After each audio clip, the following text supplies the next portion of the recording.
So I was under the impression we would find Morte, but maybe it's out here. Yep. Looks like my skills have increased. Awesome. Now, could you stop flicking that tail? It's irritating. First thing he thinks of when he comes back to our party is sex, of course. You shut your trap, then I'll stop waving my tail. Flick away then. I've missed you, Morte. I've missed you, buddy. So let's see. Morte levels up.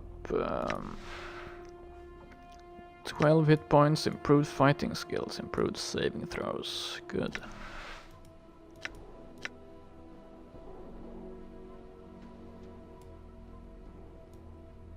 But it feels like the rest of the party is catching up to him. He has 2 attacks per round. His armor class is not very good now, but he still has protection against like everything. Yeah, you missed out on a lot of experience points, Morte. Let's give you your teeth back. Poisons target.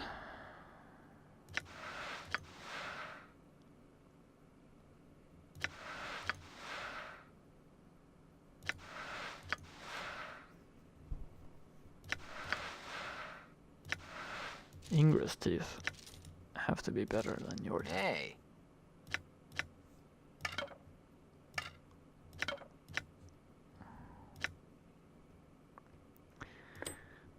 So once again, Morte is carrying the loot. He is our official loot carrier. Our mule.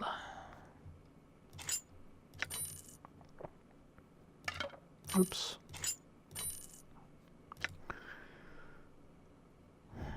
Yeah, the bronze sphere.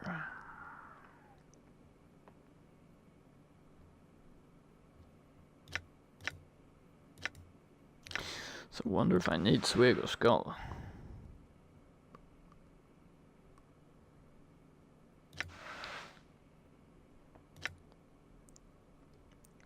Mount Hook's book. Yeah, I almost forgot about that. Ooh, the Grimoire of Pestilential Thought. That sounds nice. This black-bound tome seems to radiate a slight rotting smell, and the covers are unpleasant to the touch, like uncured human flesh left out in the sun. Probably exactly what it is. Rusted buckles on the cover seal it against the elements. It is the Grimoire of Pestilential Thought, an arcane tome created ages ago for purposes unknown, the purpose of which is to teach mortals the nature of evil. What? An arcane tome created ages ago for purposes unknown, the purpose of which is to teach mortals the nature of evil. It's kind of contradictory. Some sages warn against its use, while others urge it. It is said to grant mighty magical powers when services are performed for it. Okay. Talk to item. As you touch this book, you hear a voice. I greet thee, master. How may this humble tome serve you? I like my selection of voice. You can't stop talking to me. You can talk? That I can, master. In many different languages. Would you like to hear my Spanish? No, only you should take care that none see us conversing, for they cannot hear me. And master, speech is but one of my powers. I see. What what other skills do you have? Okay. Time to collect myself.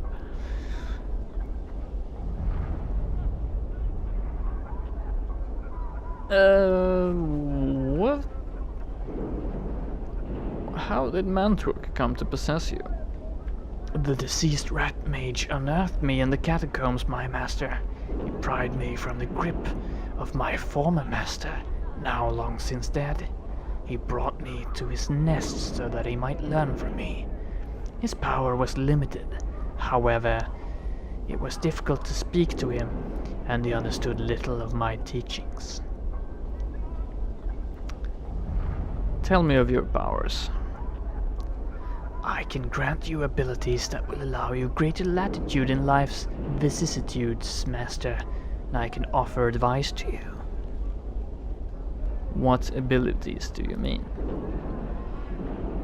These are powers, my master, that can improve your life immeasurably.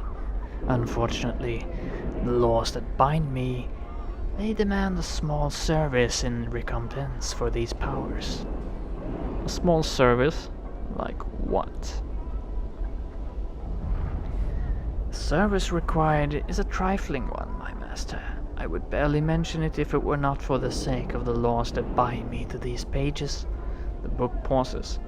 To unlock my power, you must sacrifice but a small bit of yourself, my master. You must spill blood upon the first of my pages. This act will serve to strengthen the chain between us and allow me to help you reach your full potential. It is a small price to pay for the spells that would come to be at your disposal. Interesting.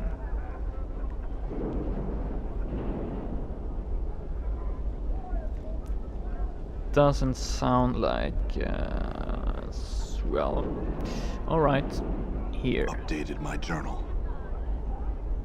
You cut yourself and allow a few drops of blood to drip upon the page. A strange chill settles in your bones, and you feel empty and hurt. At the same time, there is a feeling of triumph. You've learned a new spell, blindness. Okay? This is your power now. This is your power now, master. Know that this is but the first power that lies in my pages. Tell me of these other powers. The voice of the books seems saddened. Unfortunately, master, the laws that bind me demand a greater sacrifice in return for greater power.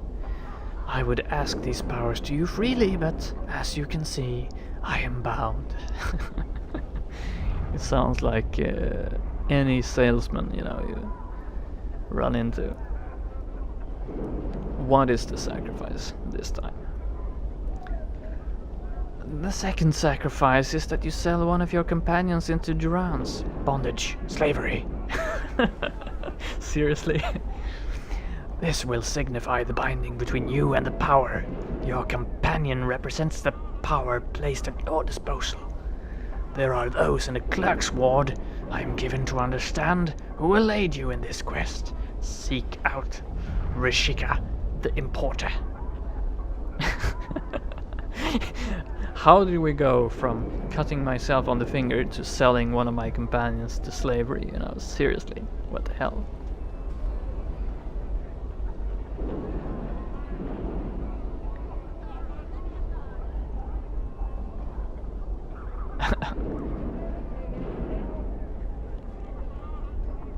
I'll think about it. Give me some advice, will you? Updated my journal. You wish my knowledge, master? Yes, okay. Give me your knowledge. I bestow this advice. Be wary of those you keep close to you. Never take them fully into your confidence, and never dilute your strength by sharing it. Many emperors I have known have done such, and I do not wish you to suffer the same fate. Yeah, that's enough. Updated my journal. I think you sound like a raving lunatic.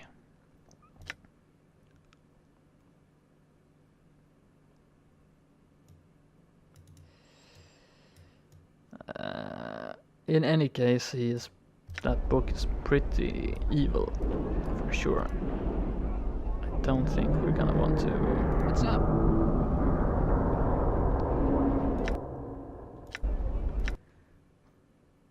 sell our companions into slavery. Seriously.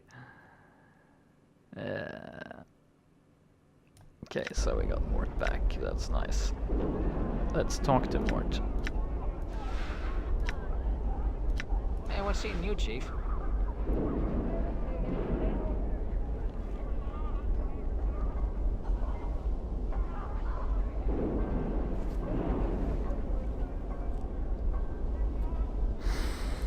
What do you know about the night hag, Ravel?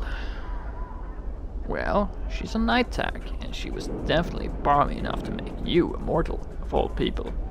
I mean, she could have chosen me. Mort rolls his eyes. Still, anyone addled enough to lock blades with the Lady of Pain isn't anyone we really want to find.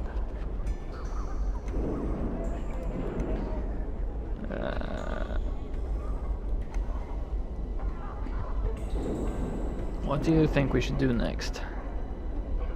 Well, here's how I see things. Go on. Looks like we need to find out more about the night hag Ravel. Like, completely ignoring what I just said. And I have to tell you, Chief, I'm not looking forward to that. The Fest Hall sages and some of the sensory stones might be able to tell us something, though. Fest Hall? Sensory stones? Updated my journal. Sorry, Chief, I keep forgetting. You have all the knowing of a green prime. Look, the Fest Hall is the main kip of the Sensate faction in the Clerk's Ward. They have libraries of sensory stones that store experiences, and they have plenty of sages, lecturers, and trainers that might be able to tumble us onto the dark of what's up with Ravel. Good point. Cool. Yeah. Didn't get any XP from talking to the book, but we did get a spell, right?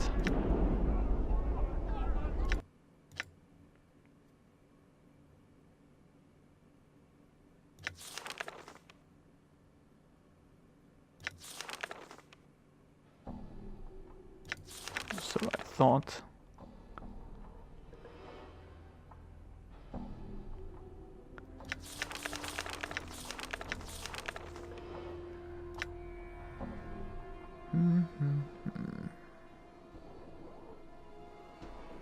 Scroll of blindness, okay.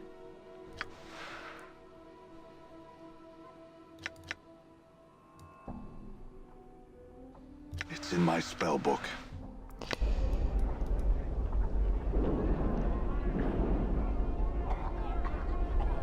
Done. Right. So what to do now? Lenny. Done. Done. Let's Gone. talk to Lenny. You see a feral-looking man in shoddy clothes. His eyes dart about as he scans his surroundings. He notices your approach and begins eyeing you warily. Greetings. He looks you up and down and glances about. Returning his attention to you, he gives you a wicked grin. You'd best have a good reasons for disturbing Lenny, Burke. I'm so scared of you. I have some questions. He laughs at you. I ain't no tout. If you got questions, go find one. His smile broadens. You'd best push off before I have to bleed you. You know, Lenny, I think you're gonna bleed if you keep disrespecting me.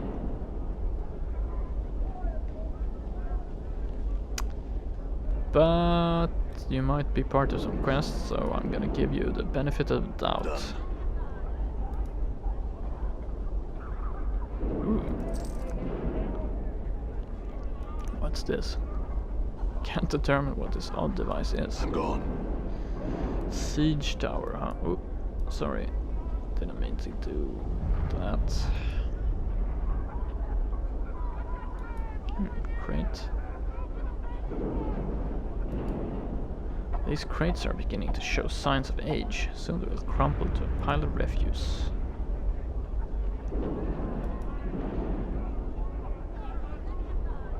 Purpose of this device is unknown. It appears to be some sort of drawbridge-like contraption. Yeah. Siege tower. I'm gone. The print shop. The warehouse. Oh yeah, the great foundry. Coffin maker.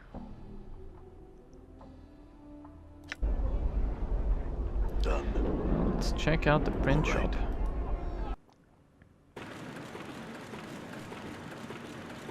This looks very high tech. I've got a message for you to run. Really. Seems busy.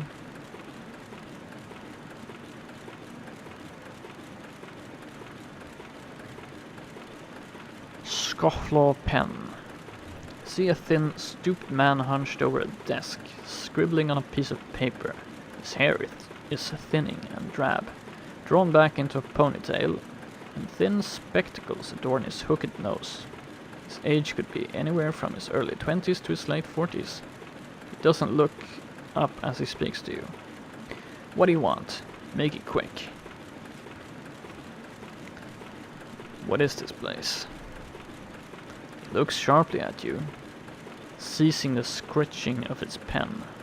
Are you entirely dim? It's a printing shop. I print things here. Look around you. I print. What do you print? Books, pamphlets, handbills, words, letters, whatever. He meant. Though I don't do racy prints, and I won't fulfill any perversions you might want, nor do I care to ask. I had a few questions. Do they have to do with work? Well, no. Then you're wasting your time and mine. Good day. He turns to his desk. Don't you ignore me. He waves his hand and you find yourself outside his shop. What the? Okay. Impressive.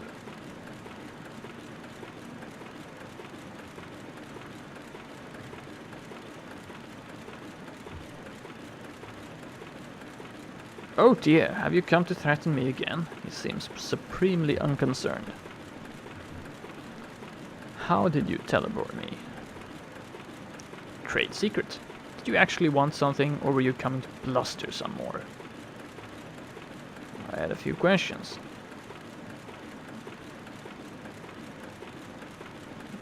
What do you print? I already asked.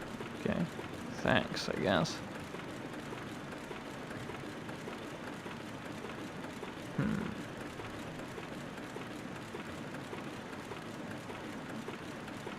I'm gone. Well, it didn't All really right. do much.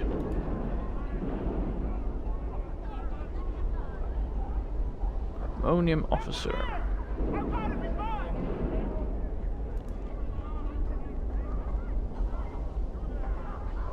Slaves. So, yeah, I can sell one of my companions here. To get a spell. I mean, really worthwhile. Yi Min. The man has rough leathery skin with a pale yellow cast and gaunt features. His face is angular, his nose is small and highly placed, and his ears taper to points. A tracery of tattoos and scars cover his body. He is dressed in a strange, gaudy leather that looks more ornamental than combat ready. His eyes are like two small black stones, and they track you as you approach. Before you reach him, Dagon pauses. I would caution you against speaking to this Githyanki. What's a Updated my Githyanki? journal. Githyanki and Gitzerai were once common stock. We were slaves and food for the Illithids, mind flayers who devoured our lives in order to succor their own. One of our ancestors, the warrior Queen Gith, led us to victory. Look, Dagon, I read the entire Circle of Serthamon. Actually, I read more of the Circle of Serthamon, the teachings of Serthamon than you do, so why are you giving this story? Come on. Be reasonable. Anyway. We have waged unending war on the Mind Flayers ever since. However, there was a disagreement over the future of our people. Upon the blasted plains, our leader Zerthamon made the pronouncements of 2 skies, and steel was bared. 1 race became 2. It is a rift that cannot be crossed peacefully.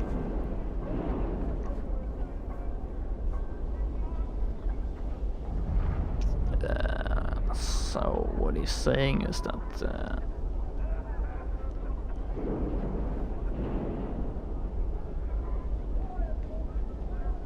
we're going to speak to him anyway, Dakon. Dakon nods. Morte rolls his eyes. Fools rush in. The Githyanki has been watching your approach and seems to ignore you entirely. Dakon, who wails on the walls of Scrathlor. What? Shraklor. Ugh, the name. An unexpected surprise. He draws his weapon. Dakon also draws his blade. Yimin, your blood shall corrode the flagstones of the street. Stand between them. Stop. Dakon speaks to you, though he never takes his eyes off his opponent. Hold fast and do not stand between our blades. Let it go, Dakon.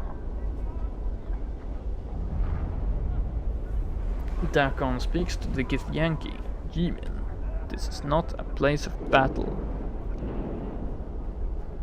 The entire multiverse is our battlefield, dog. There are no sanctuaries, there is no peace. You shall die. The Githyanki attacks.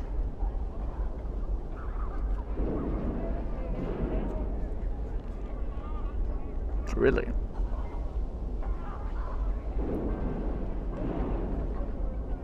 Well, then he can die then.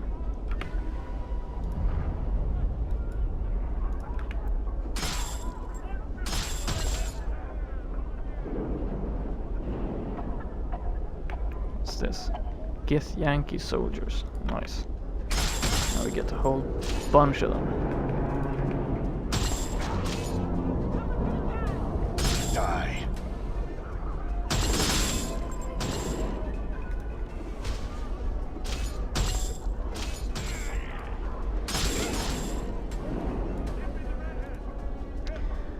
Was it worth it?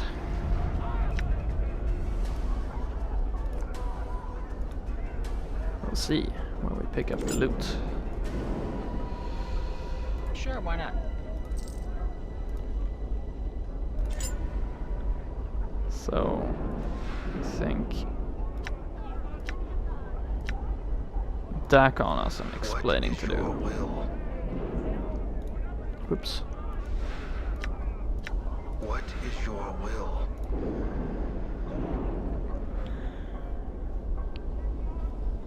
Dakon, what is Shraklor? Yes, I want to know that. Tell me, please. Dakon's forehead creases as he was struck a blow. It is not my will that we speak of that place.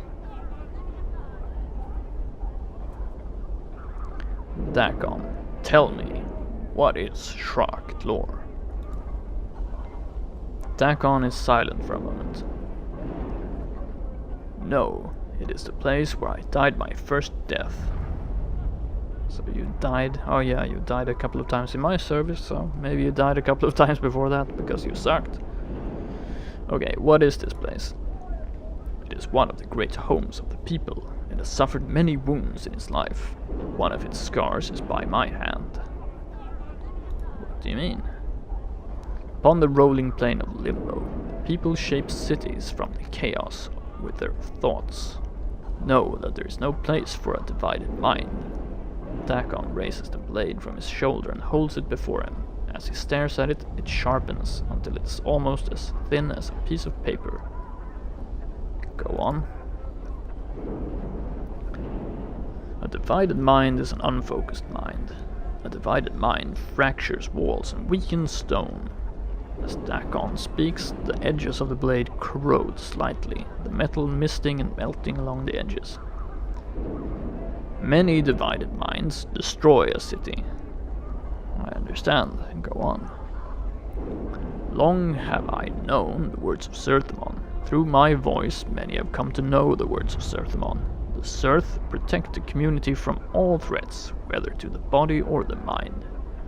They are the guiding stones in the chaos. So it came to pass that I spoke the words of Serthamon without knowing the words of Serthamon. It came to pass that I no longer knew myself. So you doubted the words. No, Dakon's voice is edged, and his blade sharpens in response. I knew the words, yet it came into my heart that perhaps others did not know the words as Serthamon knew them. And so division formed. As my mind became as two, as my mind became divided, those that looked to me as a guiding stone became divided. Many scores of Githzerai, many hundred scores of Githzerai doubted. Shrocked Lord died that day. So those that followed you came to doubt the words as well, and the city was weakened. The enemies of Serthamon came. Know that their hatred of his words and the people lent their blades strength. Know that they sensed the weakened city and they brought war with them. Many Githzerai drowned in the chaos, and beneath the blades of our enemies. Small beads of metal appear on the surface of the blade as if it's blistering. No, this happened long ago. What happened to you? As I fell from the walls of Shrocked Lore, know that I myself was broken. My blade was missed, my mind divided. I was adrift upon limbo seas, and I wished to drown. I died for days, my mind awash in division. How did you survive? Updated my journal. As you speak the words, you feel a strange crawling sensation eat its way through the back of your skull, and your vision blurs. You take a deep breath and steady yourself. For some strange reason you feel nauseous, as if the landscape had just started spinning around you. How did you survive Dakon?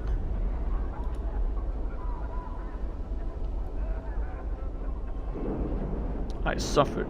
As I neared death, I came to know myself. I survived. That is all. Oh, you're lying, Dakon.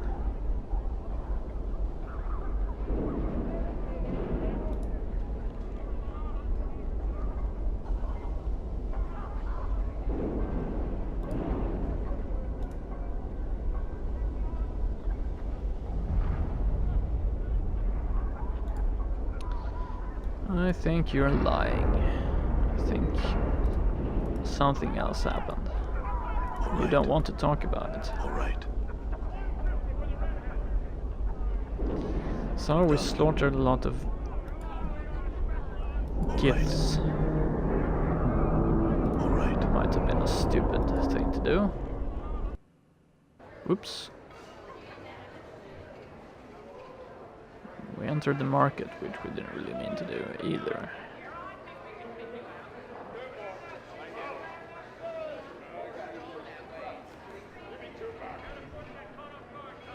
Well, I'm gone. What to do now? I wonder.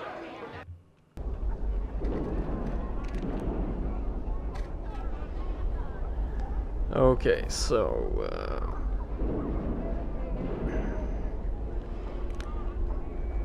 okay. Well, normally I don't say anything when I start a new recording or stop a recording. I just edit it so it looks pretty seamless, I hope. But in this case you're gonna notice right away that yeah, I have a nasty cold, and I've had a cold for like 3 days. But this is going to be the last chance for me to play some Planescape. After this I am going away for a few weeks. I'm gonna be in Japan and I'm not going to be able to play. So I'm gonna try to get one or two I'm gone. good recording sessions in here, and unfortunately my voice is gonna be like this, so we'll see. Hopefully it will hold up. But I'm not sure exactly where this is gonna fit in the recording, but probably you're gonna notice it's like in the middle of a recording, my voice suddenly changing.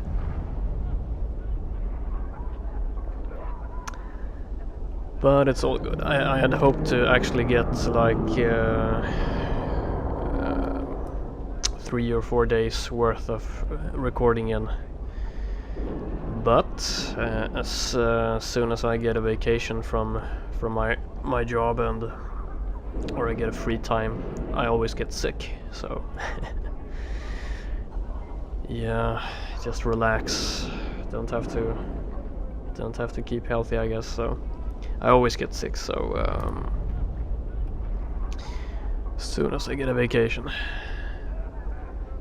But anyway, we're gonna do the best we can. So we got Morte back. We got some interesting clues from the Master of Bones. So I'm thinking what we're gonna do. Warehouse, Coffin Maker, and Upper Ward. Foundry. I'm not sure about the Foundry. It's this place, right? Godsman. Interesting. Done. Okay, Right. it's locked. So maybe if we talk to this, looks like a dustman. A Nazi. That's not a very good name. Could be misinterpreted. You see a sickly Gitzerai woman. She is hunched and bent, and her constant coughing is obviously a source of pain to her. She holds a handkerchief that is practically soaking with blood, tissue and phlegm to her face. Oh, sounds like me. She spies you and hisses. Greetings. She stares at you and speaks a few mumbled words to Dakon.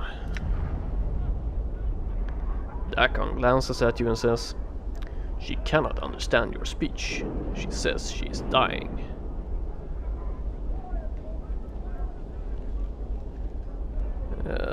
What? What she's dying of? Her name is Anazi. Not to be confused with a Nazi. She says she used to work in a meat curing house here until a half-month ago, when the illness became too much for her to bear. She was abandoned, evicted from her home and left for dead. Speech pains her, and her illness has crippled much of her mind. She says that there is nothing she can give you of value. Yeah, speech pains her, yes. And know that she will not recover. I can put her out of her misery. That is all. As a third of the people, it is my responsibility to provide an alternative. I don't really understand why the Nameless One would want to do it, but make it painful. I mean, what kind of twisted logic makes my lawfully good character want to make it painful? Is there any particular reason? She hasn't said anything. Yeah, then be merciful, Dakon. Put her out of her misery. Dakon draws his blade and waits for the woman to prepare herself. She touches the unbroken circle of Serthamon he wears for a moment, and her face is stoic. His blade is a blur, and when he has completed the stroke, she lies bleeding on the hard stone of Sigil Streets. Well struck, Dakon. Let's go. Updated my journal. Okay. My lungs feel like a chimney. Yeah, mine too.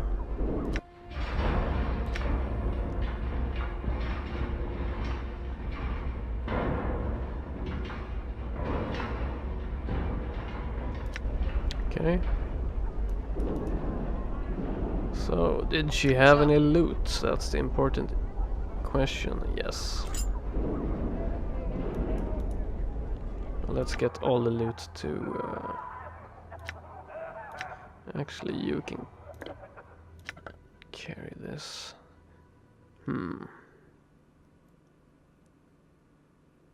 Bandages. Faraday's crotch.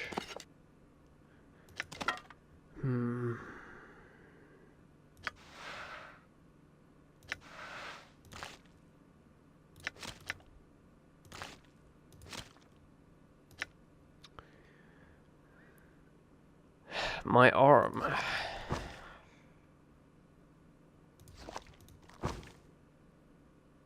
My intestines. Lots of strange stuff lying about. I wonder if we're gonna use this decanter of endless water. It might be useful for putting out fires or some such task.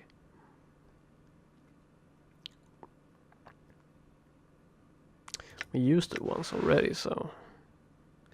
Then I got these items for trying to find that portal in the Weeping Stone Catacombs, but I'm not sure I'm gonna even attempt to do that, because I've already been in the catacombs 2 times now, I think. I can't really be bothered again, I think. Jeez.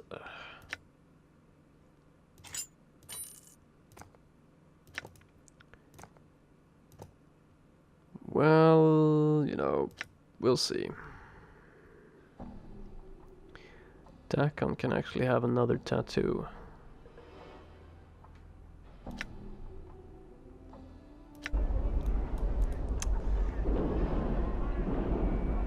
Black Abishai, worth 7,000 XP. I'm gone.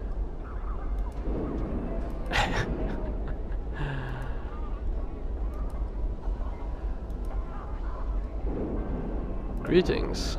Let's just talk to you until you attack us. Then we'll get your XP and then we'll be out of here.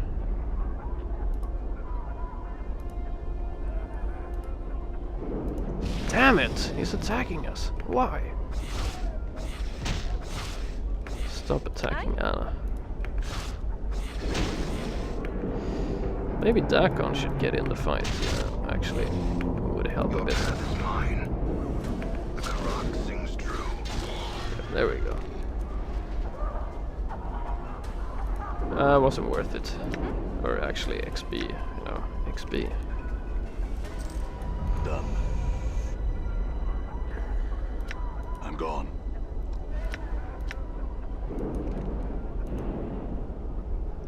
All right. So what's this about? I'm gone. Help these people pay their debt to society. Buy them. Or what?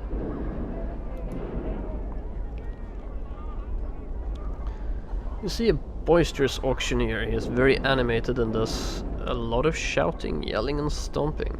He seems to have a tendency toward melodrama and makes a lot of strange facial expressions as he waves his arms. Greetings. He glances at you and motions to the crowd that is taking a break. Well, 1,000 greetings do I bestow on you, sir. He does a double take when he notices your scars. You know, I take one look at you with my discerning eye and I see a man in the market for some healing charms. Do you have any charms?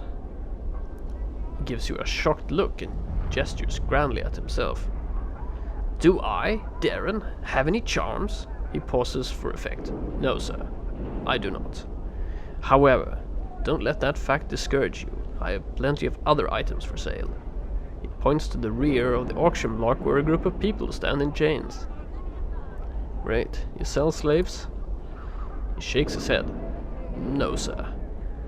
These are indentured servants, not slaves. For the most part, they are guilty of minor crimes.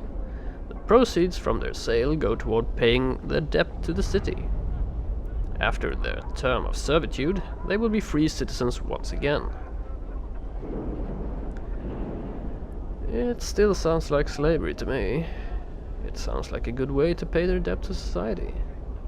Truth, whatever, I don't really care. Moral question. Do I think indentured servitude is a good solution to pay back the city its crimes?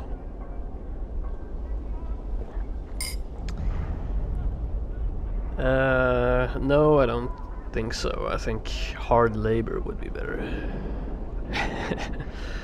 Truth, it still sounds like slavery to me. He gives you a bright smile. I don't concern myself with such thoughts. My task is to sell their contracts, as given by the courts of sigil. He lowers his voice as he leans in closer. And collect a percentage for my efforts, you understand. He straightens. You said they were guilty of crimes. What crimes did they commit? He shrugs his shoulders in an exaggerated way. Oh, I don't know for certain, but I would guess that theft, assault, or not being able to pay the debts, those are the most common transgressions. Yes. I have some questions for you. He shakes his head. Little time for such wigwag, friend. There is dealing to be done. Speak quick. Actually, I must be going then.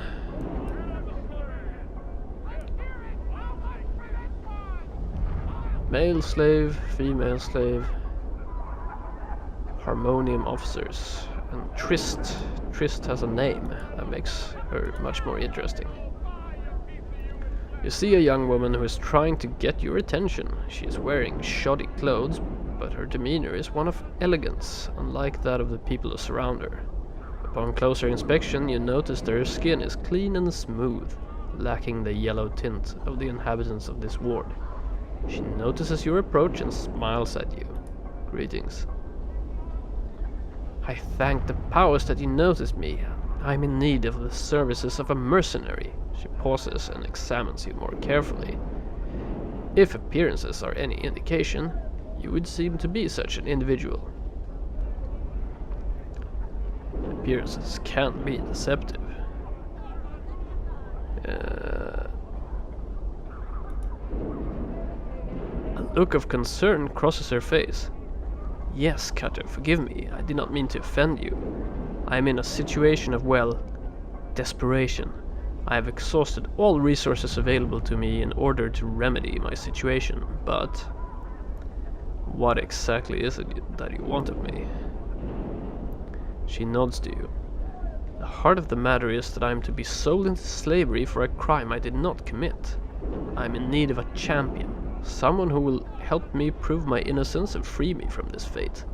She pauses and looks at you expectantly. A champion, yes, that sounds more like the White Knight stuff I'm looking for. Tell me exactly what's going on, miss. She thinks for a moment. This is long in the telling, Cutter. Please bear with me. Oh my god. My voice. Go on. She sighs as she begins her tale. My husband died recently and left me his business. I'm not business oriented, so I decided to sell. Not long afterward, I was contacted by a lender saying a loan on the business had not been paid. I examined all documents my husband kept and found that there had indeed been a loan taken, but it had just recently been paid in full. I explained this to the lender, and a few days later he asked for a copy of the document. It was nowhere to be found. She looks concerned and pauses to think. I think I've heard enough. Get to the point. I go on. Well, when I could not prove that the loan was paid, the lender took me before the court. My monies were taken and applied to the balance owed. Since it did not pay off the loan, I am to be sold on the block to try and recover the remaining amount due. She gives you a forlorn look.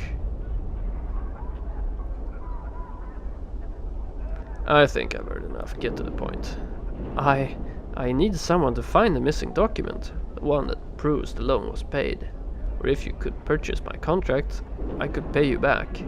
She gives you a pleading look. I can't spend the next 5 years of my life in this ward, Cutter.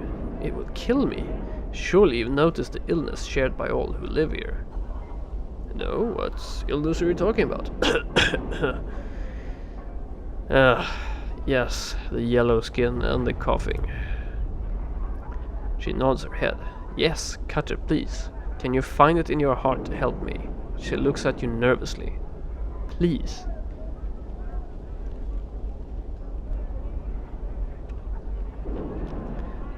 This would help my lawful alignment. You've been found guilty in a court of law.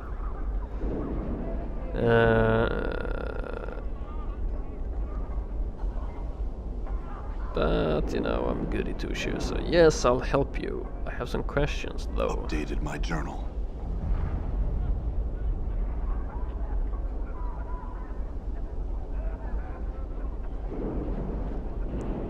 What's the lender's name? I know his name well, Cutter. After all I've been through, I will not likely forget it. She gets a faraway look and then shudders for a moment. Byron Pickett is his name, okay. She pauses for a moment, and his associate may be someone named Lenny. I think I'll talk to him too, yeah. Well, they're here, I know.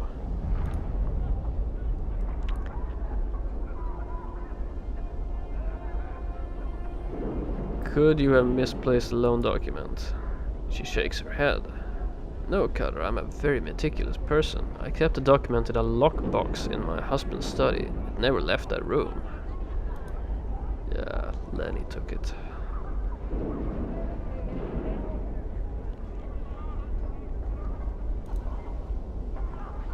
You think the document could have been stolen? She shrugs. I don't know. Why would anyone steal that, yet leave other valuables be? It makes little sense to me. Well, maybe the lender stole the document so that you'd pay for the loan twice. She looks at you in shock. That is a terrible thought. She hesitates and then begins to tap her chin. But also a most ingenious one, Cutter. Yes, very ingenious. This Byron Pickett does strike me as a knight of the post. What? A knight of the post. She gives you a quizzical look. A thief or a cheat, Cutter. Such are called knights of the post, or of the cross trade. Yes, I kind of know that, but have to click.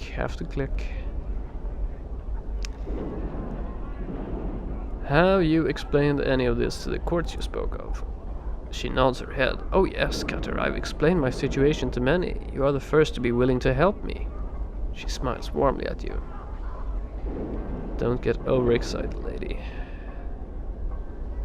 Well, I must be going now. Okay, so let's white knight this situation. Done. Although it's quite predictable, I think, what's going to happen. I'm gonna talk to Byron Pickett and he's gonna be like all, oh no, my associate is such a nice guy and he would never have done something like that. Well-dressed middle-aged man. He smiles at you and gives a barely perceptible nod. I'm Byron Pickett, moneylender. May I help you? I have some questions. I want to talk to you about Trist. Ah, Trist. He frowns and looks away. After a moment he looks at you and raises his eyebrows. What about her? I'm trying to find a missing document for her. He sighs and shakes his head. There is no missing document. That was a ruse instigated by Trist to cast doubt on her debt. This matter has been thoroughly investigated by the Mercy Killers, and they found no evidence of such documents. The Mercy Killers? Yes, a faction of fanatics dedicated to uncovering the truth in criminal cases and handing out justice. They're often used as investigators by the courts of sigil. They're quite thorough and they found nothing. He glares at you. He could have missed something. That is a possibility, but not very likely. You obviously are not familiar with the Mercy Killers or their methods for you to make such a statement. If they could not find the document, then it does not exist. He looks at you angrily. Someone could have stolen the document and then destroyed it. That way the loan would be paid twice. Updated my journal. For a moment he looks as if he's about to be furious with you. Then a gloating smile crosses his face. What a terrible thought. Pity there's no proof of any such activity. And he continues to smile at you.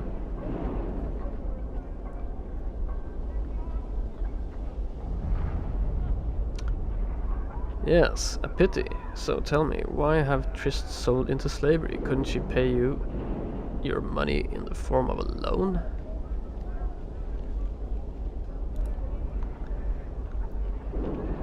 Yes, she could, and I did make that offer to her. He looks at you sternly. However, she turned me down. I don't allow second chances. No one turns me down without suffering the consequences. No one. Right, Byron. No, I've had enough of you. To last a lifetime, I will answer no more of your questions. Now pike it, sod. Yes, very good. Tell a four-man crew of trained killers to pike it.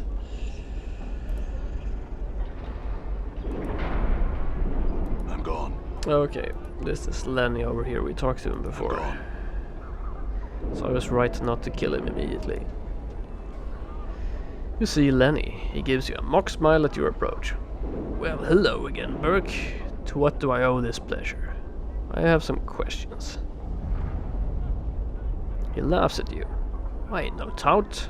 If you got questions, go find one. His smile broadens.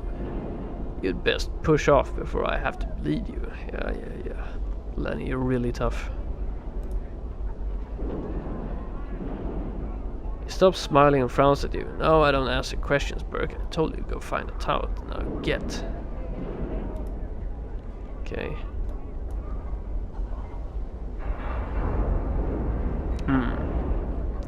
Done. So, what do we do? Maybe.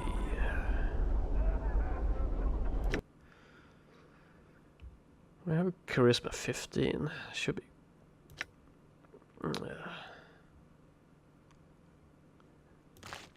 Maybe try to raise our charisma. See if he talks to us. Yeah, we have friends.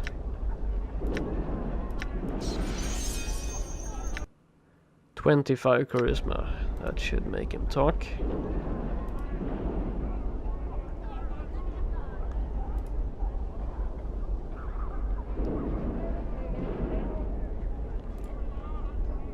Nope.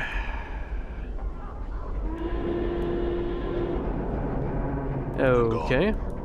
Let's try to talk to Byron again with 25 charisma and see if he talks. The walking XP bag.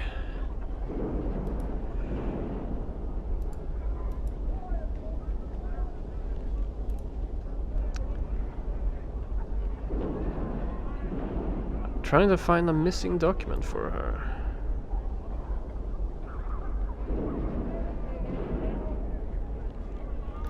Nope. Done. Okay, let's go back to Trist and see if she says anything. More? All right. I need to ask you questions again.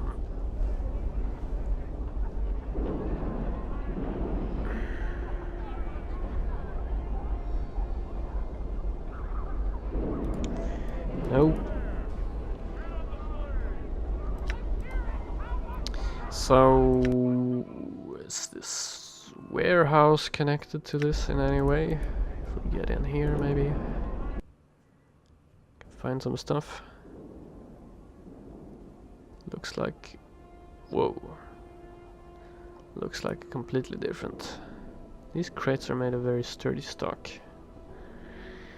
This looks strange. Otis, Lena, Connell, and Floating Head. Right. Vault of the Ninth World. Welcome to the vaults of the Ninth World. How may I serve you on this fine day, Sigillian? What is this place? The vaults of the Ninth World is pleased to serve as a warehouse for the lower ward and all the sentients of Sigil. Our motto is, when one world just isn't big enough. We provide storage space for those that have little to spare. Our prices are competitive, our services exemplary, and our courtesy to customers is known throughout the plains. What are you? I am the voice of the Vault of the Ninth World. I'm here to serve you, the customer. Instruct me in what you desire. Dance.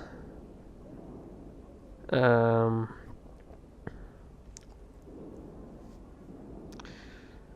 to store something?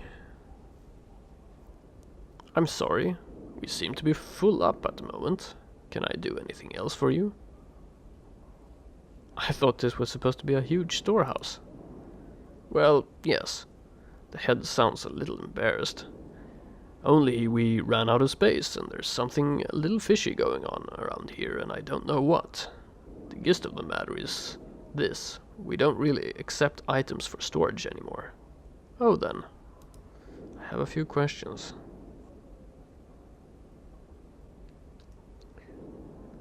I'd like to claim something. And what was it you were looking for exactly? I was looking for a large bag of coins. Yes.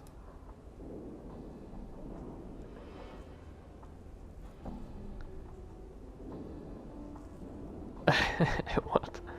We have a bag of coins, like the one you described, sir. I'll just need to find out one thing from you. How much was in it?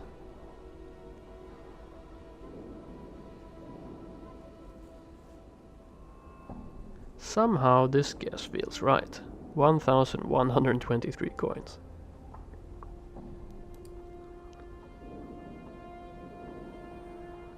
Here you go, sir. Thanks for storing your goods at the Vault of the Ninth World. Can I get you anything else? I have a sneaky suspicion this is gonna come back and haunt us. Or actually, I stored that money here.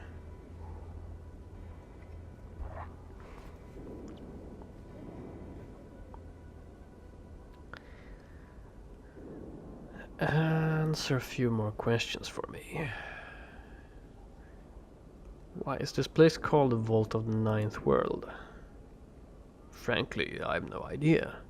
I think the owners thought that it wouldn't be a clever name or something. Is this place really as big as a world? No. It's just a marketing exaggeration. There's a lot of space here, but not that much. Oh, farewell. Farewell, we at the Vault of the Ninth World value your business. Please return. Farewell. Well, I can't talk to these guys. This crate bears the symbol of a skull and has the slogan "Engineered for Eternity" engraved on it. Interesting. A strangely shaped container with secure bindings sealing it. What could be in it? Yes. I wonder. Oh, I can go around. Nice. I'm gone.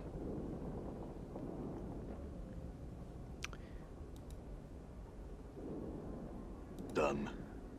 Oh, the pathing, the All pathing. I mean, And seriously. your will be done. You too, in case someone attacks us. I'm Okay, gone. let's talk to Connell. You see a thin, skulking man. His long, nimble fingers quiver slightly, and he has trouble meeting your eyes when he talks to you. You startled me. I haven't seen you around here before, stranger. What do you want from me? Who are you?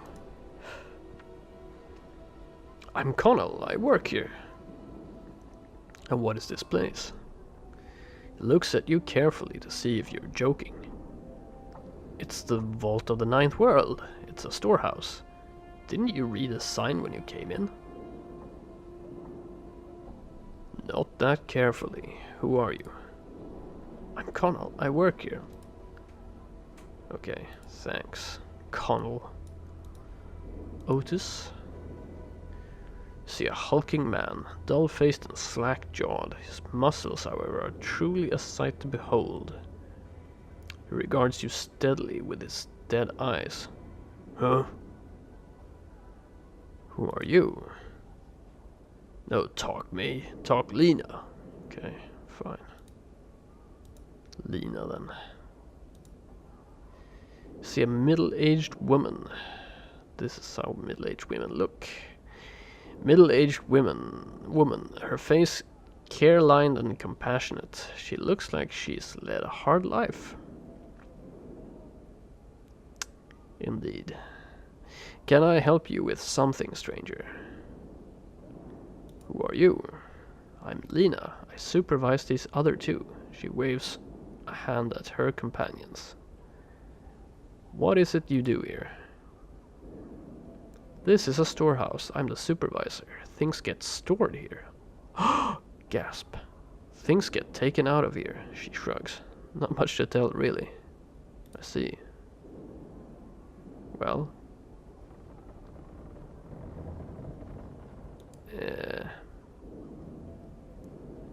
It seems a little bit All like right. I should be able to.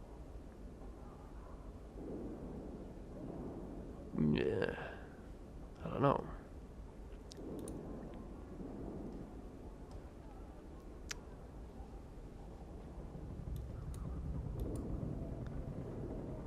Done.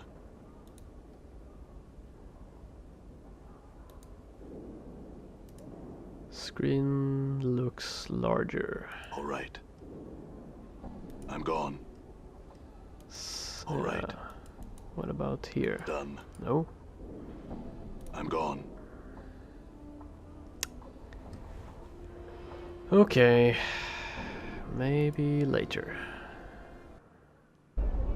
Well, that had absolutely nothing to do with our I'm gone. little All right. quest. So Lenny won't tell us anything. Done. I'm not convinced we should just go and kill him, so... Maybe we can find the Mercy Killers and talk to them. Coffin Maker.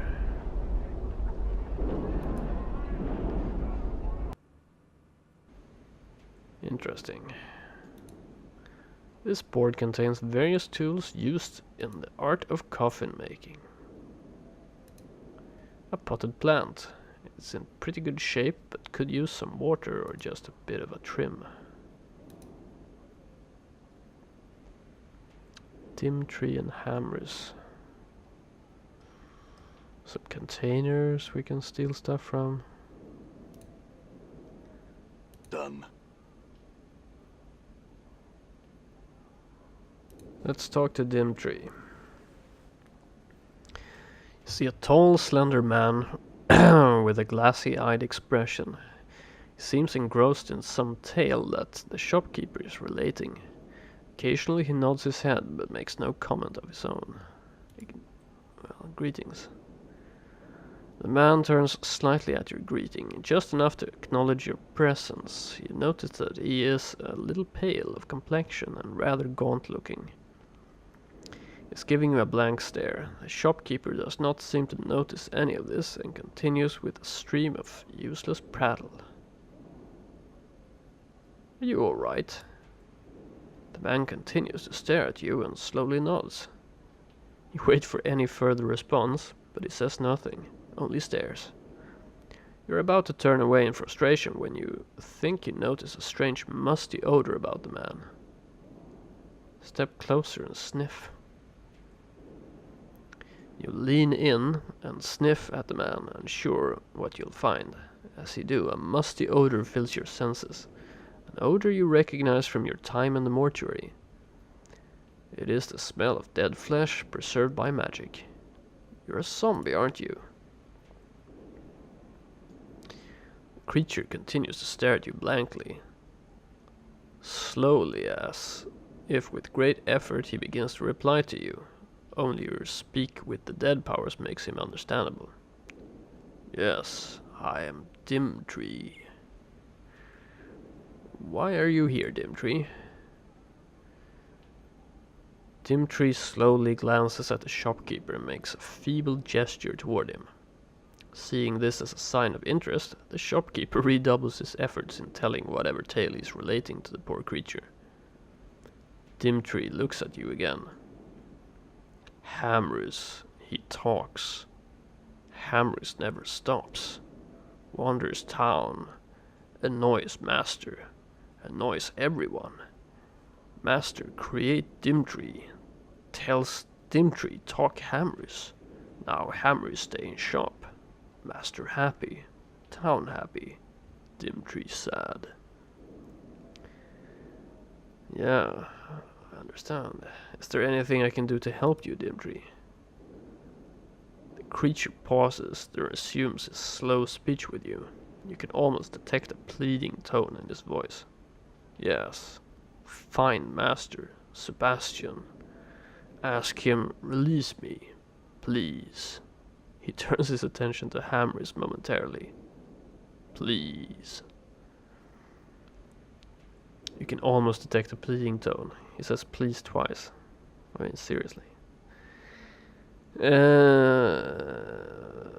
Okay, farewell. Do I really want to talk to Hamrus?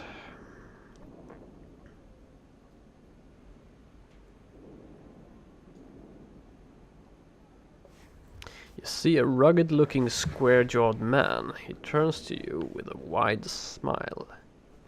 How are you, Cutter? Good day to see you, good day indeed. He squints at you for a second, then juts his hand out to shake yours.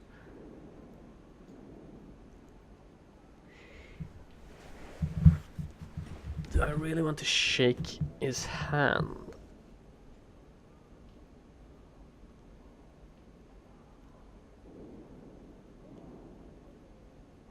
Yeah, okay. Shake his hand. Hamrus, at your service. Member of the Harmonium and the fashioner of fine coffins for the recently departed. I think I know you, do I not? Let me see if I can place it. Pauses to think a moment. Sharp with names I was in the Harmonium, let me tell you. Knew everyone on the entire ward. I have some questions. He nods at you, ask away. He gives you a broad smile.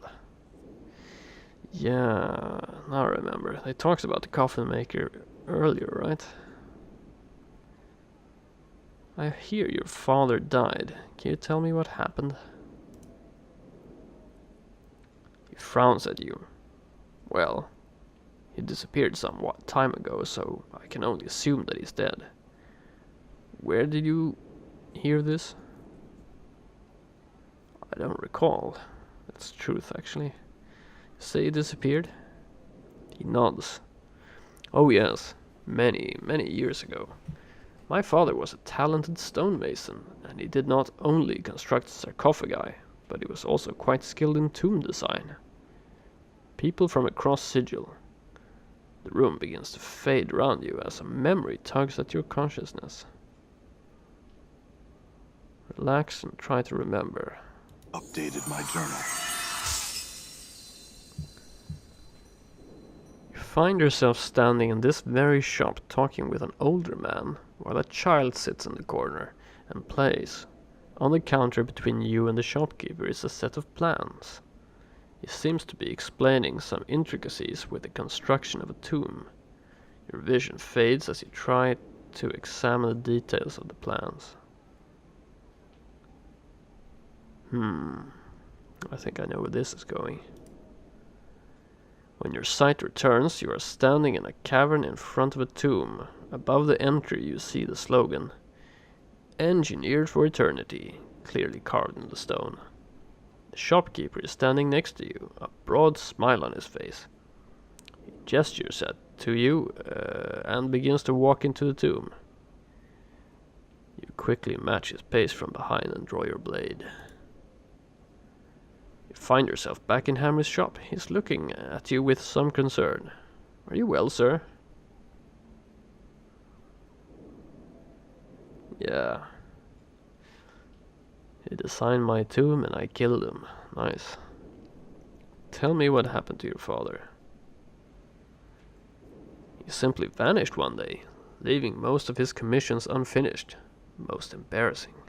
Took a long while to get out of the debt caused by his disappearance, and to an extent, I am still settling various accounts. Still, I have a certain aptitude for the work," and he sighs slightly and gets a faraway look in his eyes. "Go on." He shrugs. "Sorry, I was just thinking. My father's disappearance was the reason I joined the Harmonium and left it later on. At first I had a burning desire to find out what happened to him. Later I felt a certain obligation to continue his life's work." He sighs. "I never found the answers I sought. It was quite a mystery as to what happened." His voice fades to silence. "Did your father keep any of the plans for the tombs he built?"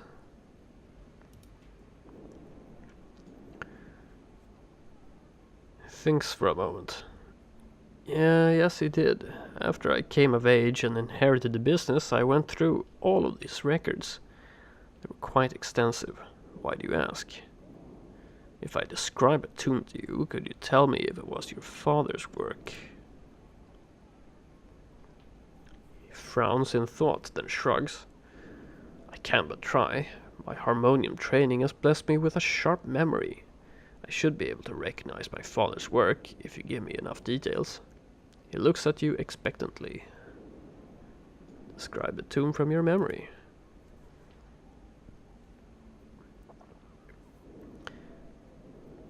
He thinks for some time. "There is little doubt that the tomb you described is my father's work. The slogan you mentioned has been the family trademark for several generations." He pauses and gives you a strange look. "This tomb, where is it located?" "Describe the location."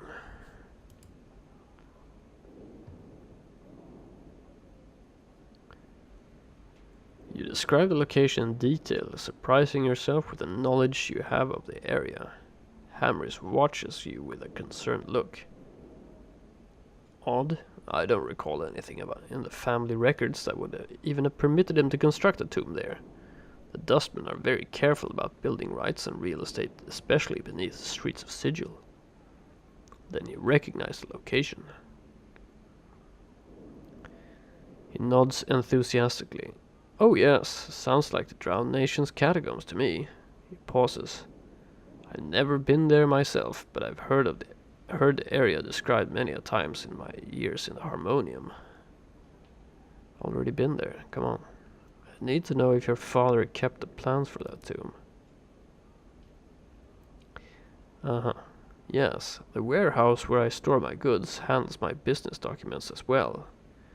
Anyway, they are having internal problems of some sort, new management or some such nonsense. I haven't been able to replenish my stock of late, and I doubt I could retrieve any paperwork from them either." He frowns. "Harmonium would never let things get so out of hand as to cause distress to its customers." His voice fades away as he thinks, then he looks at you. "Perhaps you would look into the matter for me." "Okay, the warehouse?" "Yes, the warehouse is having some internal problems.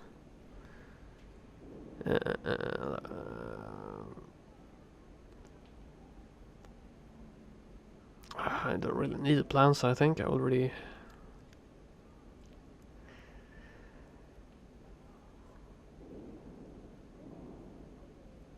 Guess I don't have a choice. If I want the plans, I'll do Updated it. my journal.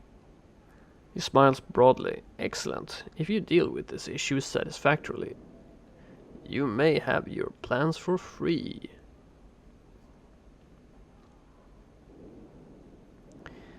He gets that lecture look on his face again. That may not seem like sufficient payment, but let me tell you about the difficulty involved in creating those plans.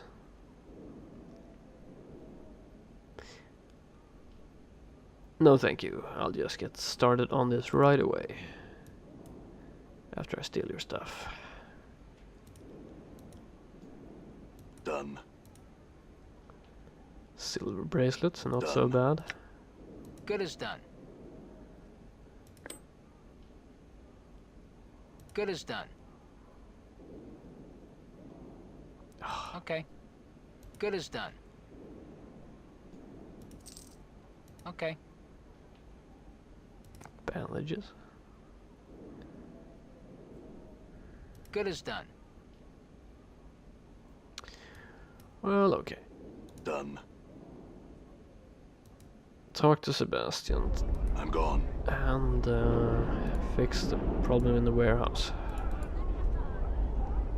Done. Done.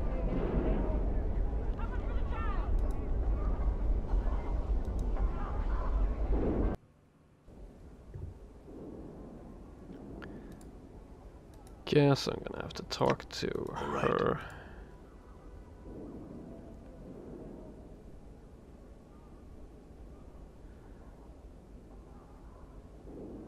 What is this place? Yeah, okay, great. Well, let's talk to him then.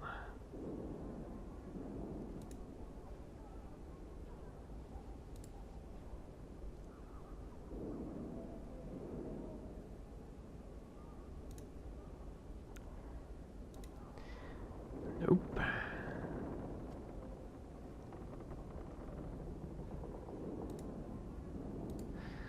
I'm gone. Okay. I'd like to claim something.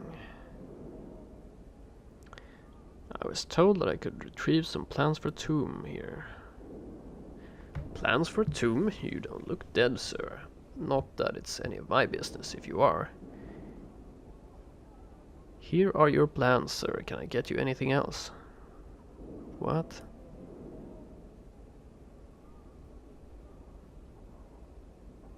Okay. I got the plans immediately.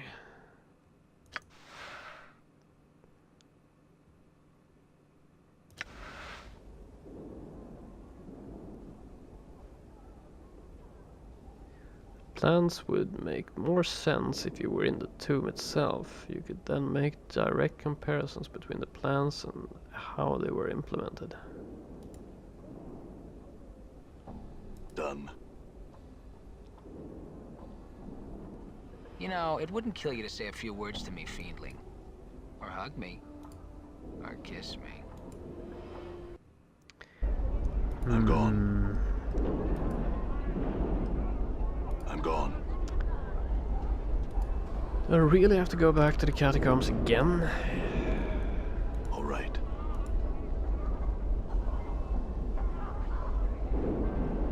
Sebastian smiles at you. Good day, Cutter. How may I help you? You can't. Okay. Right. All right. We're not really getting follow-ups to the quests as I was expecting. I'm gone. Nobody wants to talk to us. Maybe we can just put this poor zombie out of his misery.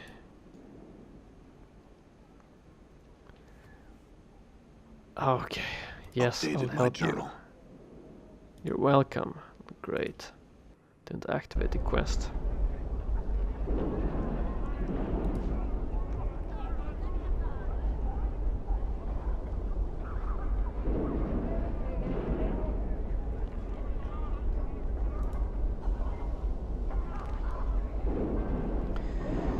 Actually, I wanted to talk to you about Dimtree. Stares at you for a moment and then sighs. What about Dimtree, Kara? I just wanted to compliment you on a job well done. No, he wants to be released from his curse. He gives you a surprised look and then waves you off. I find that hard to believe, Kare. Dimitri doesn't have the mental power to desire anything. He frowns for a moment. Did that idiot Hamris put you up to this? Think about it, Sebastian. Hamris doesn't know Dimitri is a zombie, let alone who created him, right? He sighs and seems to be deep in thought. Yes, you're right, of course. Hamris could not have sent you. I guess poor Dimitri is more aware than I intended. A pox on me for my stupidity. So you will release him? He looks at you for a moment with conflicting emotions crossing his face. He sighs and throws his arms up in exasperation. I cannot, sorry. He gives you a pleading look. I want to, mind you, but I cannot. I fulfilled a contract by creating Dimitri and I cannot break it, right or wrong. I'm a man of my word. My reputation demands it.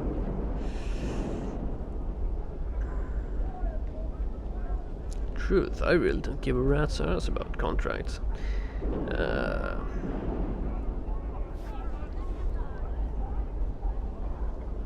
I understand your dilemma and I agree with you. Could I release him instead? Or who contracted you? Maybe I can get them to agree to his release.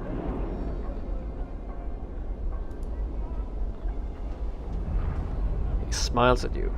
I'm magically bound not to reveal such information, Cutter. That is why people come to me.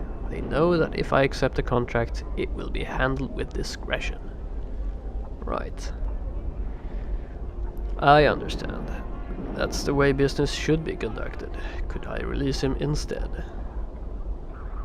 That would be difficult. He turns and begins to look through a nearby box. After a moment he removes a book which he sets down in front of you. First, you'd have to have some magical aptitude. Second, you'd have to be able to properly speak the words you find on page 23 of this book. Go on. Last, you'd have to touch Dimitri, just as you feel the power of the words culminate within you. He turns his back on you and rummages through another box. I couldn't allow you to read that book, however. It'd be tantamount to breaking my word. Through the actions of another. He continues poking through the box, ignoring you. Very subtle. Read the book and leave. My journal.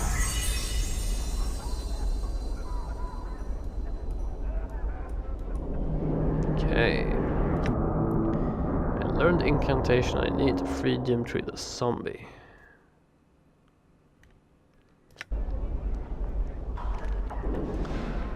Please say I learned a spell of some kind. No, only...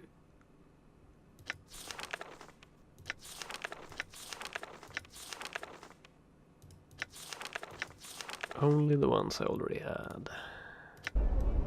Done. Okay. All right. Done. All right.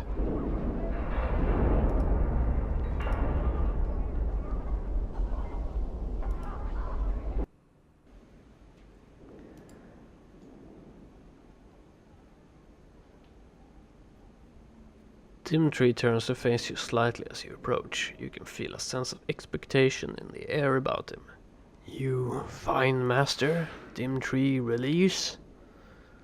Yes, Dimitri, I know how to release you now. Dimitri turns to face you and gestures toward you. Please, friend, speak the words Sebastian taught you. You pause to gather your thoughts and then carefully speak the words Sebastian taught you. You then reach out and touch Dimitri lightly on the forehead. Rest well, Dimitri. Updated my journal. With a sigh, the zombie collapses at your feet. You think you hear a fleeting "thank you, friend" as he falls to the ground. Wow! That's what I heard. Yeah?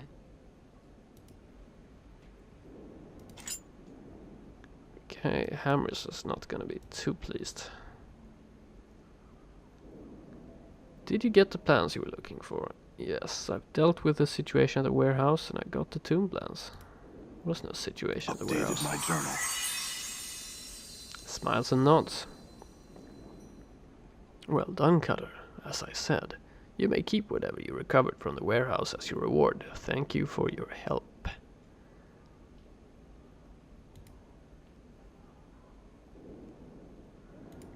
Okay.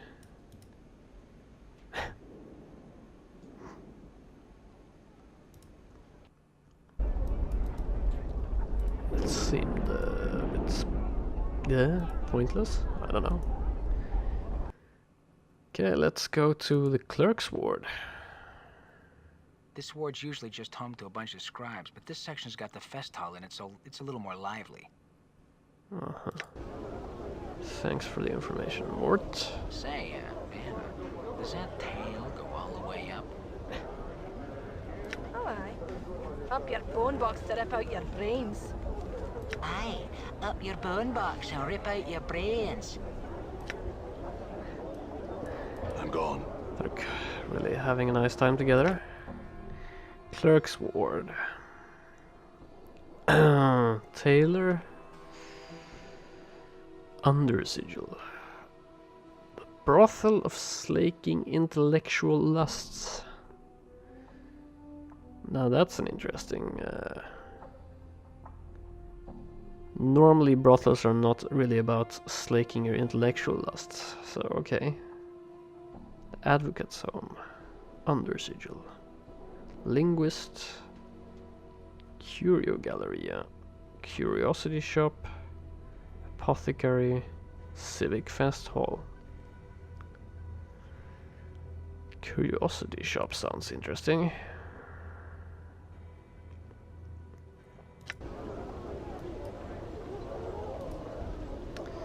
Harmonium officers. All right.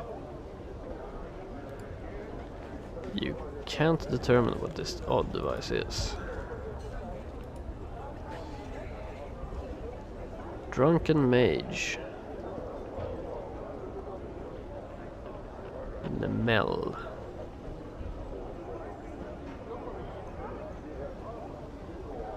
Let's talk to the barkeep. This smiling man nods cheerfully at you as you approach. Welcome to my cafe, good sir. What might I serve you? Some wine, perhaps? No wine, but questions.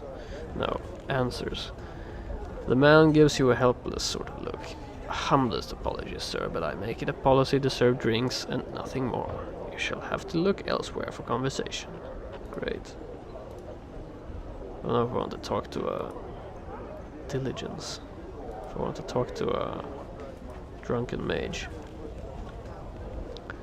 This older, stern-looking woman is clearly on her way somewhere. When she notices your approach, she studies you with a disapproving, tight-lipped frown. Greetings. The woman nods curtly, speaking in a tone Cole's eyes. Yes, what is it? And watch your words, for I am Diligence, 4th Magistrate of the Ward. You're who? Diligence simply stares at you, a faintly disgusted look upon her face.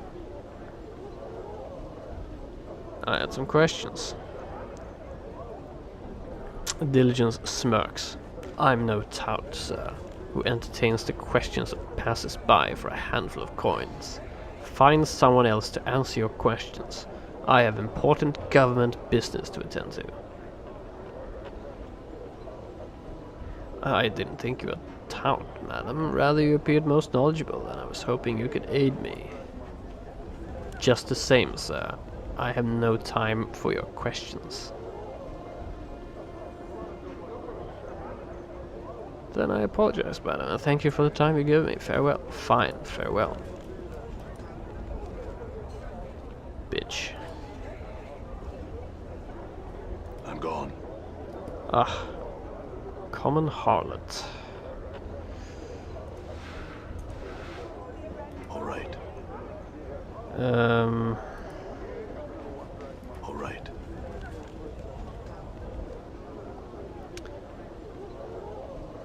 What's this?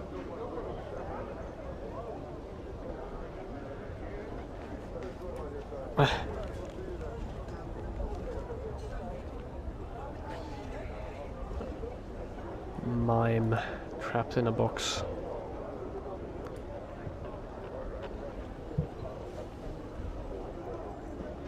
This man's face has been painted white. A pair of arched eyebrows has been penciled onto his brow, and red powder has been used to make small circles on his cheeks and accentuate his lips. He says something, but you can't hear him. His hands are pressed up against what looks to be an invisible wall. See if you can touch him. You reach out to touch the man, but your hand is stayed by some unseen force. The performance artist appears to be trapped in some sort of invisible box or cage.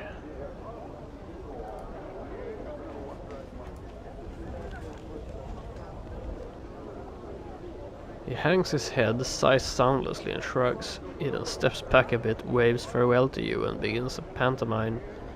Various actions, pulling on a rope, walking downstairs and so on. Right. The sweet smell of sensates and governors. Sensates and governors, yes. Upper class wards. Curiosity shop, yes. Maybe we can find some item to All right. get the mime out of the box so we can kill him. Because, you know, seriously, mimes. Standish. Careful with that. Vrishika. She looks a bit... Wait a second, wasn't... that evil book was telling me I could talk to her to All right. enslave my companions. That book was really pretty funny. Just picture it with a little mouth, angry mouth. Vrishika, this sharp-featured woman's appearance is attractive though somewhat disturbing. With her blue-black skin and bright yellow eyes. Yes, that's a bit disturbing. It reminds me of a very disturbing movie. As she examines you, a small pair of bat-like wings unfold from her back, then seem to settle back into her skin. Well, well, a floating, disembodied, prevaricating skull. She narrows her eyes. You're the scarred man who's been going around asking all the questions. Yes, I have. She looks you up and down. You sure look lost. Did you want to come in, really, or are you just casing the place because you have nothing better to do? Because Rishika, she indicates herself, can help you. How can you help me? I travel and trade extensively. I hear a great deal, I purchase a great deal, and I own a great deal. Perhaps I can make you a great deal. Is there anything that you desire? Perhaps. What are you selling? Would you care to examine the weapons and charms, or some of my more exotic acquisitions? Let's see those weapons and charms, lady. What? Hammer of comminution. 12,960 coppers. Damn.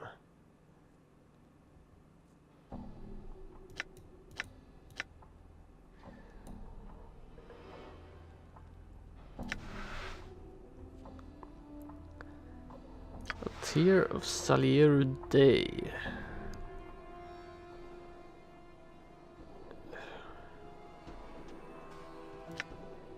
I already used one of these. Can I get another one? Teeth of the Fire Drake.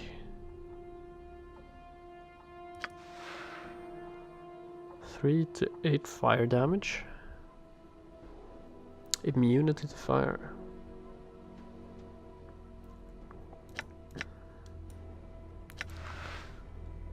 Magnifying lens.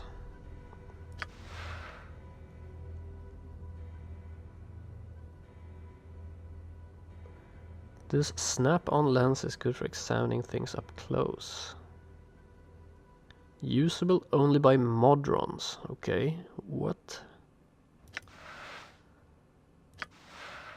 Lens of inherent viciousness.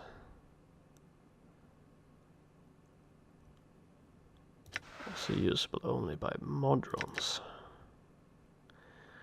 Dread Bond. Usable only by fighters and living creatures. Immunity to panic +1 strength. Okay, bracelet. Legend has it that this bracelet was created by Nacek the Sadistic. Tiny razor-sharp spikes cover the entire surface of this item, injecting small amounts of rare reagents into the bloodstream of the user. The effects of these chemicals causes the user to feel a constant adrenaline rush of strength. Another spider bracelet.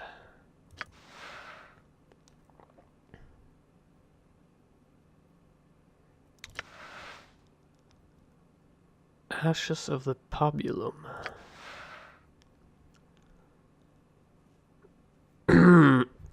Excuse me. Summons Trilons. Not usable by mages, usable only by the Nameless One.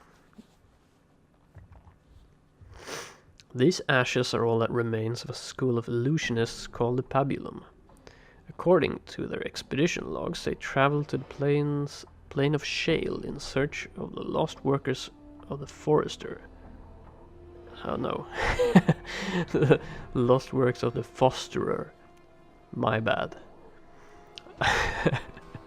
The powerful sorcerer, the Forester. Okay, the Fosterer. A powerful sorcerer once ruled an empire, where the plain of Shale now lies. The naive illusionists were successful, and they stumbled across one of his lost works, a hive of vicious creatures called the Trilons. The remains of the mages were found days later by 2 Barriar scouts and were burned over a pyre as a symbol of their folly. To unlock the power of these ashes, one only needs to stir them with the index finger of the left hand, then sprinkle a pinch of the ashes into the air in a circular pattern. The smell of the remains of these dead mages is said to cause a Trilon to appear to serve the user. Okay.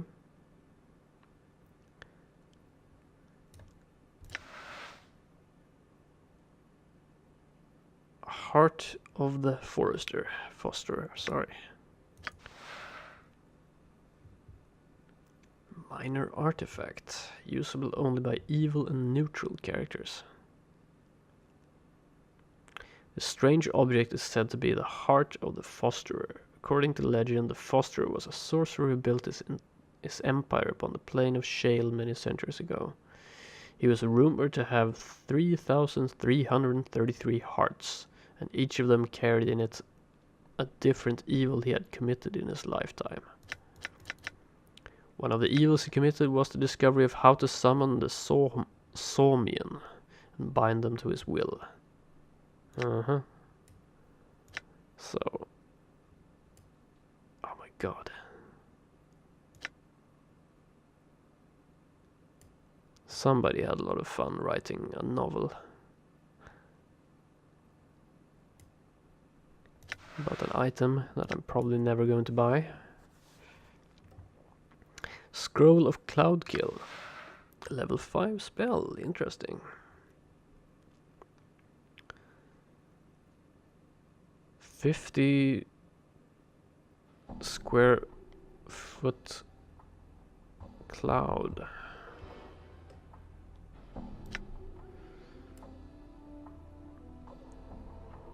A billowing cloud of toxic vapors are created that is so deadly that it will slay any creature with fewer than 4 + 1 HD. I still don't know what H...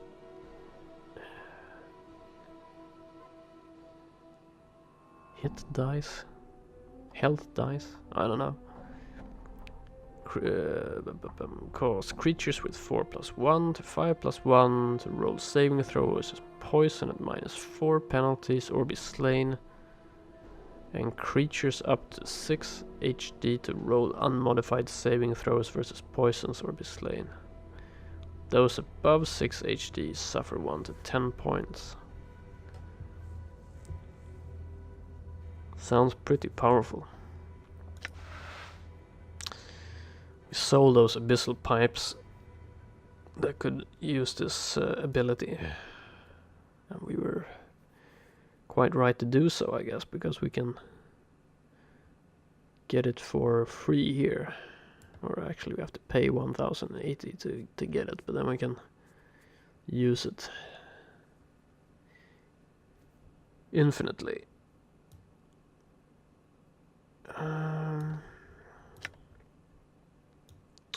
How about selling stuff here? 160. Yeah, seems to be fair prices, right?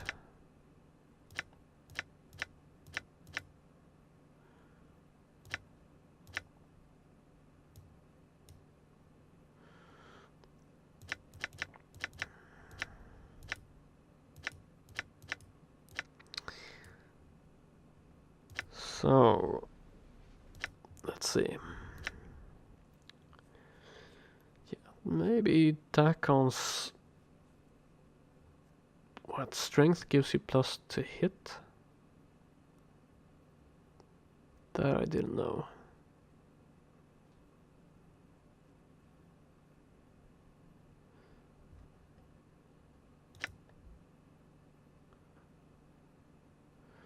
Dakon doesn't have a bracer, so if we get a bracer for him.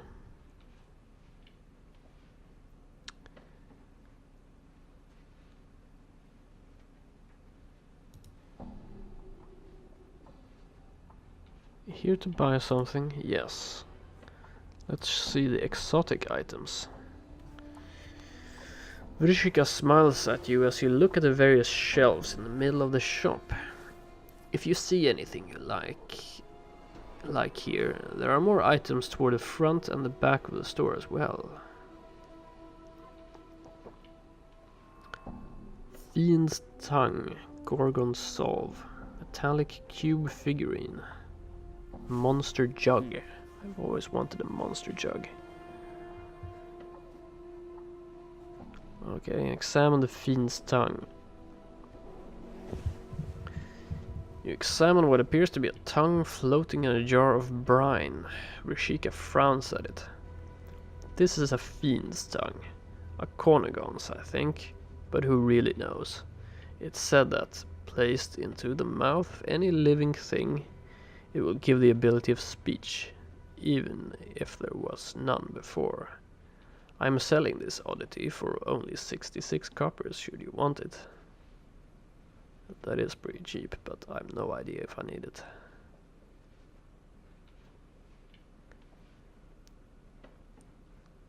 Well, 66 coppers, yeah, I'll take it. Yes, Brishika purse, a wise choice. The copper you pour into her hand seems to disappear the moment it touches her palm. She hands you the item. Please enjoy your newest acquisition. Okay, more exotic items, please. Gorgon Salve. You examine a bottle labeled as Gorgon Salve. Vrishika holds it up for you. I traded this with some sword-slinging prime worlder. Perseus, I think was his name. Huh. Smeared onto the surface of any being turned to stone, it will revert them to flesh. Only 100 copper commons. A bargain considering how handy it might come in should you ever find a friend of yours transmuted to rock. Yeah, I'll take it. Yes, Vrishka purse, a wise choice.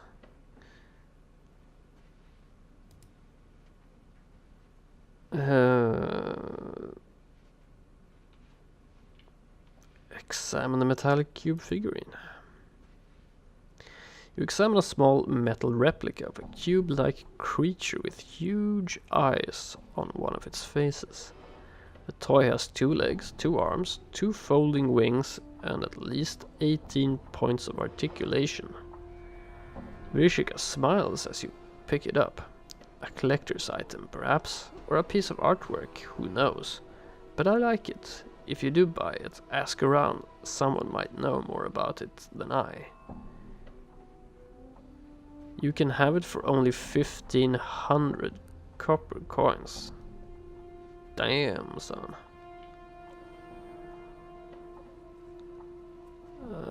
That's a bit expensive.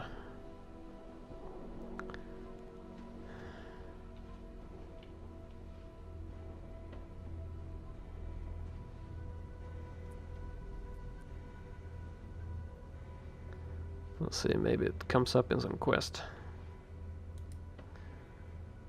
Show me the monster jug. Examine a plain-looking jug. Despite its common appearance, you feel reluctant to touch the thing, as if it might bite you. Vrishika watches you, chuckling, and shrugs. It's a jug. It's got some sort of monster trapped in it. That's why your hair's prickling up like that. If you'd like it, it's only 123 coppers. It's got a monster in it. No thank you. Look to the front of the store. Oh my god, she's just so much stuff. I can't imagine that all of these are useful. Codex of the Inconceivable. Deva's Tears. You examine a rather unassuming book held closed by a tiny brass lock. That, coos Vrishika, is the Codex of the Inconceivable. I'll only say that it's just, well, I cannot explain it. Mere words simply won't suffice. You can own it yourself for a mere 1,000 copper commons, and believe me, it's well worth it. Meh. A Diva's Tears. You examine a small glass vial labeled as Diva's Tears. These were collected from a diva who was captured during a blood war skirmish. The fiends tormented the imprisoned angel for eons before he at last escaped. The small bottle holds the 12 tears he shed in that time. Their price is but 100 copper commons. Yes, 100 copper I'll buy. Look to the back of the store. Stained lens, Yevra ring, rune covered Stein. No idea what this stuff is. Okay, examine the lens. You examine a stained ground lens on the width of your hand, held in a brushed steel ring. A small geared protrusion coming off the ring makes it look as if the lens should attach to some sort of clockwork machine, and it smells faintly of horrible perfume. Vrishika holds it up for you. I have no idea what this really is, but it radiates fairly powerful magic. An old soldier named Geisis brought it up for me from a lower plane battlefield. He'd murdered his own men in order to escape his tour of duty there, and brought me a number of interesting items he collected over the course of the campaign. I've kept it mostly as a conversation piece, though you may have it for 149 copper coins if you'd like. Take it. I'll buy the cheap stuff. Yevra's ring. You examine a ring in a small padded case. Vrishika holds it up so that you can see it more closely. This is Yevra's ring of almost invisibility. It makes its wearer invisible.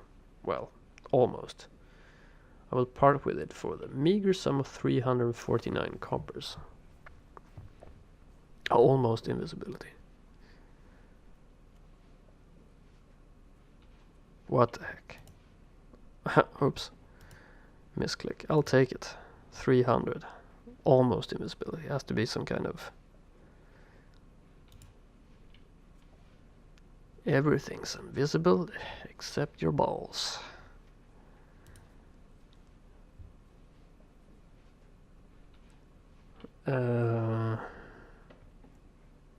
Rune-covered ale stein. Examine a large pewter ale stein covered in strange runes. Rishka holds it up for you to see more closely. An ale mug of unusual manufacture which keeps its contents, usually beer of course, icy cold. No. No. Just no. Examine the tattered rag doll. Years have not been kind to this tiny rag doll. It is coming apart at the seams and it looks like its threads are unraveling. It's obviously intended to be a replica of the Lady of Pain. But the button eyes and its plush softness don't strike much fear into your heart. Rishika holds it up for you. This was found in a well-trapped strongbox sunk deep beneath the surface of Sigil. It was part of a small hoard of treasure and forbidden magical texts. Though I don't know what it's for. If you like it, it's only 99 copper coins. Plush doll of the Lady of Pain? I'll take it. 99 coppers. Got yourself a deal. Okay.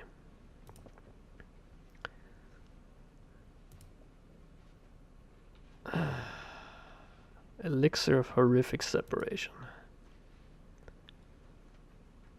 Examine a bottle named as Elixir of Horrific Separation. Rishika presents this to you. This stuff was compounded by a scholar who'd found she possessed a darker half. A side of her which took control at times and bade her do awful things. This potion was to have split the darker half away from her, creating two separate beings. Mercy killers, however, found and executed her for a string of depraved murderers.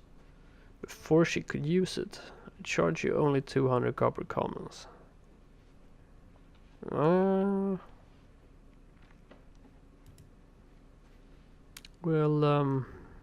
Think about that. Nothing interests me for the moment. Let's take a look at all the stuff we got.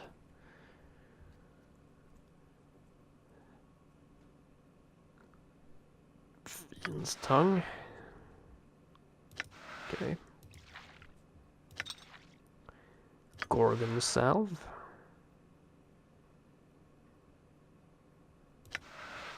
Can't use it, so I don't know. Might have been had. A Diva's Tears.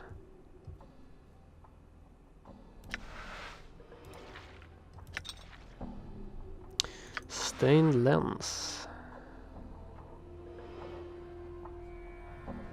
Looks like another one of those.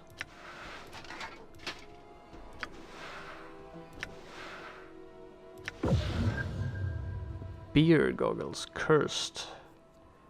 Intoxicates wearer. Immunity to panic, -1 damage, +10 to base hit points, -1 to missile weapons.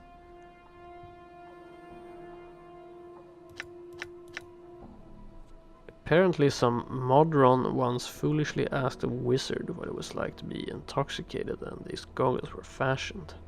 When this lens is equipped, the wearer becomes braver, stronger, but can't see targets too well, reducing his chances to hit and damage an enemy.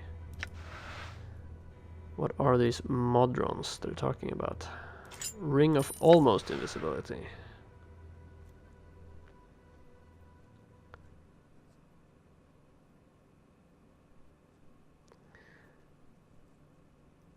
This is Yevra's ring of almost invisibility. It makes the wearer invisible, almost. Sometimes for brief periods, the wearer becomes really close to being invisible. An event which is often disconcerting to an attacker, and it's thus more difficult to strike in combat. So, just a regular +1 armor class there.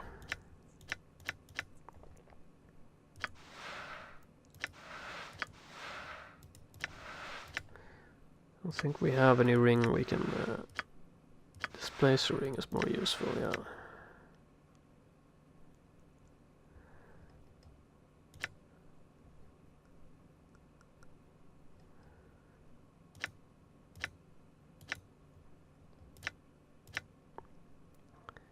The Ring of Almost Invisibility is more fun than the Ring of the Traveler, so.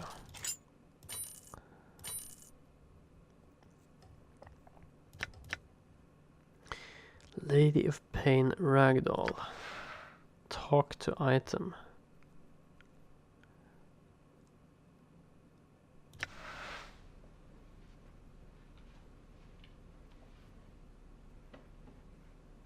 Oh, you're just a cute little lady of pain, aren't you? Aren't you? Yes, you are. Truth. Oh, great lady of pain, goddess of chill, hear my plea for aid and help me in my hour of need. Joke. Okay. Interesting. I have a feeling that this doll can actually be used for something. So, what did we find? Yes, we found that we're probably gonna get a bracelet for Dakon.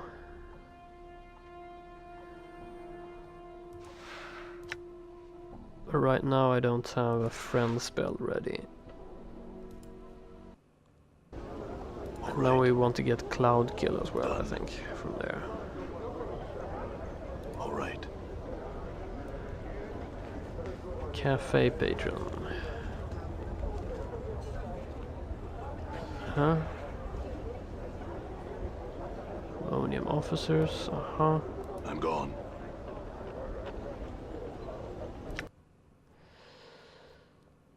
Apothecary. Brothel of Slaking Intellectual Lust. Civic Fest Hall. Taylor. Well, Brothel of Slaking Intellectual Lusts. That sounds like just the place for Morte, I guess. I'm gone. Actually, that's like the ideal place for Morte. Done.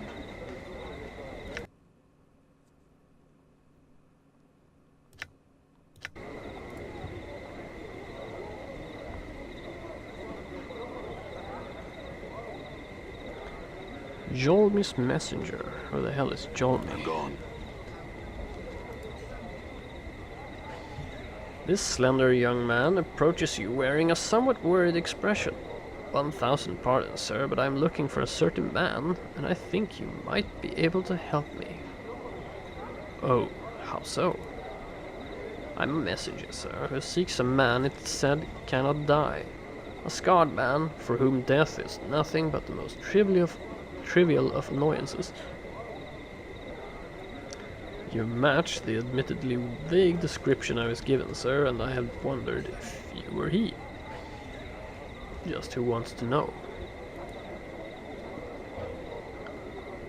I am in the hire of a wealthy noblewoman, Jolmy Surma, sir.